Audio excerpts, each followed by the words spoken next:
একটি ভবন কত বছর পুরনো হলে তাকে ইতিহাস বলা যায়। একটি গাছ কত বছর বেঁচে থাকলে সে হয়ে ওঠে সময়ের একটি সাক্ষী। আর একটি শিক্ষা প্রতিষ্ঠান কত প্রজন্মকে গড়ে তুললে তার পরিচয় শুধু কলেজ দিয়ে দেওয়া যায় না। রংপুরে দাঁড়িয়ে থাকা এই প্রতিষ্ঠানটি শুধু একটি কলেজ নয়, এটি উত্তরবঙ্গের শিক্ষার ইতিহাসের একটি গুরুত্বপূর্ণ অধ্যায়। শত বছরের পুরনো স্থাপত্য, বিশাল সবুজ ক্যাম্পাস, বিরল প্রজাতির গাছ আর অসংখ্য মানুষের স্মৃতি। সব মিলিয়ে আজ আমরা ঘুরে দেখব রংপুরের জীবন্ত ইতিহাস কারমাইকেল কলেজ। 100 বছরেরও বেশি সময় আগে রংপুর অঞ্চলে অনেক বিদ্যালয় থাকলেও উচ্চশিক্ষার জন্য ছিল না কোনো মহাবিদ্যালয়। 1877 সালে রংপুর জেলা স্কুলে উচ্চশিক্ষা চালুর একটি উদ্যোগ নেওয়া হলেও তা সফল হয়নি। কুন্তির জমিদার মৃত্যুঞ্জয় রায় চৌধুরী কলেজ প্রতিষ্ঠার জন্য জমিও দান করেছিলেন, কিন্তু সেই উদ্যোগ বাস্তবায়িত না হলেও স্বপ্নটি থেমে থাকেনি। 1913 সালের তৎকালীন অবিভক্ত বাংলার governor Lord Thomas David Gibson Carmichael রংপুরে আসেন। তার নাগরিক সংবর্ধনায় রংপুরের একটি প্রথম শ্রেণীর কলেজ প্রতিষ্ঠার প্রয়োজনীয়তার কথা তুলে ধরা হয়।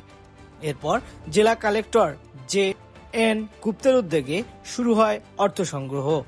রংপুরের জমিদার, রাজা, বিত্তবান ব্যক্তি ও শিক্ষানুরাগী এগিয়ে আসেন। 3 লক্ষ টাকা সংগ্রহের লক্ষ্য থাকলেও 1916 সালের মধ্যেই সংগৃহীত হয় 4 লক্ষাধিক টাকা। 1916 সালের 10 নভেম্বর লর্ড কারমাইকেল কলেজের ভিত্তিপ্রস্তর স্থাপন করেন। তার নাম অনুসারেই কলেজটির নাম রাখা হয় কারমাইকেল কলেজ। কলেজ প্রতিষ্ঠার জন্য অর্থ সংগ্রহের সময় ঘটে একটি মজার ঘটনা। টেপারের জমিদার অন্নদা মোহন রায় চৌধুরী 10,000 টাকা দান করার কথা বলেছিলেন, কিন্তু লিখতে গিয়ে ভুল করে একটি অতিরিক্ত শূন্য বসে যায়। 10,000 টাকা হয়ে যায় 1 লক্ষ টাকা। শেষ পর্যন্ত তিনি সেই 1 লক্ষ টাকাই দান করেন। আজও তার অবদান স্মরণীয় হয়ে আছে কলেজের মূল ভবনের মাঝখানে থাকা অন্নদা মোহন হলে। এখানেই কলেজ প্রতিষ্ঠায় অবদান রাখা 28 জন দাতার নাম পাথরে খোদাই করা হয়েছে। কারমাইকেল কলেজের সবচেয়ে বড় আকর্ষণ তার ঐতিহাসিক মূল ভবন। 1918 সালের 12 ফেব্রুয়ারি ভবনটির উদ্বোধন করেন বাংলার তৎকালীন গভর্নর আর্ল অব রোনাল্ডস। 610 ফুট লম্বা ও 60 ফুট প্রশস্ত এই ভবনটি ইন্দো সারাসেনিক স্থাপত্য শৈলীর অনন্য নিদর্শন। এর গম্বুজ, খিলান ও নকশায় ফুটে উঠেছে উপমহাদেশের ঐতিহ্যবাহী স্থাপত্যের ছাপ। 100 বছরেরও বেশি সময় ধরে দাঁড়িয়ে থাকা এই ভবন আজও কারমাইকেল কলেজের সবচেয়ে বড় পরিচয়। কারমাইকেল কলেজের সৌন্দর্য শুধু তার স্থাপত্যে নয়, বিশাল সবুজ ক্যাম্পাস জুড়ে রয়েছে অসংখ্য গাছপালা, ছায়াঘেরা রাস্তা এবং শান্ত পরিবেশ।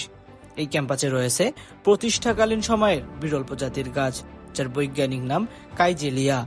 এই প্রজাতির গাছ অত্যন্ত বিরল। এর বাস আফ্রিকাতে হলেও ধারণা করা হয় পুরো এশিয়াতে একটি গাছ আছে, আর যার অবস্থান এই কারমাইকেল কলেজে। 100 বছরেরও বেশি সময় ধরে দাঁড়িয়ে থাকা এই গাছ আজও কারমাইকেল কলেজের ইতিহাসের নীরব সাক্ষী। সময়ের সঙ্গে কারমাইকেল কলেজের পরিধিও আরো বেড়েছে। ক্যাম্পাসে রয়েছে বিজ্ঞান ভবন, কলা ও বাণিজ্য ভবন, রসায়ন ভবন, শহীদ মিনার, মুক্তিযুদ্ধের স্মারক, মসজিদ, খেলার মাঠ ও আবাসিক হল। এখানে রয়েছে সমৃদ্ধ লাইব্রেরি। মাত্র 250টি বই দিয়ে শুরু হওয়া এই লাইব্রেরিতে এখন রয়েছে 70,000-এরও বেশি বই। আর সাংস্কৃতিক কর্মকাণ্ডের অন্যতম প্রাণকেন্দ্র বাংলা মঞ্চ। একটি শিক্ষা প্রতিষ্ঠানের সবচেয়ে বড় গৌরব তার শিক্ষার্থীরা। কারমাইকেল কলেজ থেকে শিক্ষা নিয়ে অসংখ্য মানুষ দেশের বিভিন্ন ক্ষেত্রে অবদান রেখেছেন। এই প্রতিষ্ঠানের প্রাক্তন শিক্ষার্থীদের মধ্যে ছিলেন শহীদ জননী জাহানারা ইমাম, আবু শাহাদাত মোহাম্মদ সাহেম ও হুসেইন মোহাম্মদ এরশাদ। পরবর্তীতে বাংলাদেশের রাষ্ট্রপতির দায়িত্ব পালন করেন। মেজর জেনারেল মুস্তাফিজুর রহমান বাংলাদেশ সেনাবাহিনী প্রধানের দায়িত্ব পালন করেছেন। এছাড়াও চিকিৎসক, প্রকৌশলী, আইনজীবী, প্রশাসক, বিজ্ঞানী ও রাজনীতিবিদ সহ অসংখ্য কৃতি মানুষ এই প্রতিষ্ঠান থেকে শিক্ষা নিয়েছে।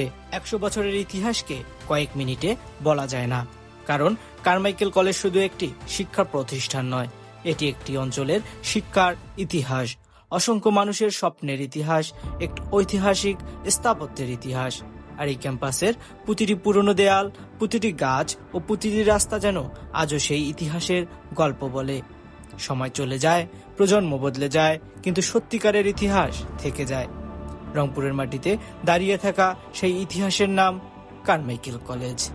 আজকের মতো এখানেই শেষ করছি। আবার দেখা হবে বাংলাদেশের নতুন কোনো ইতিহাস, নতুন গল্প আর নতুন গন্তব্য নিয়ে। ততক্ষণ পর্যন্ত ইতিহাসকে শুধু পড়বেন না, ইতিহাসকে খুঁজে দেখুন। ধন্যবাদ।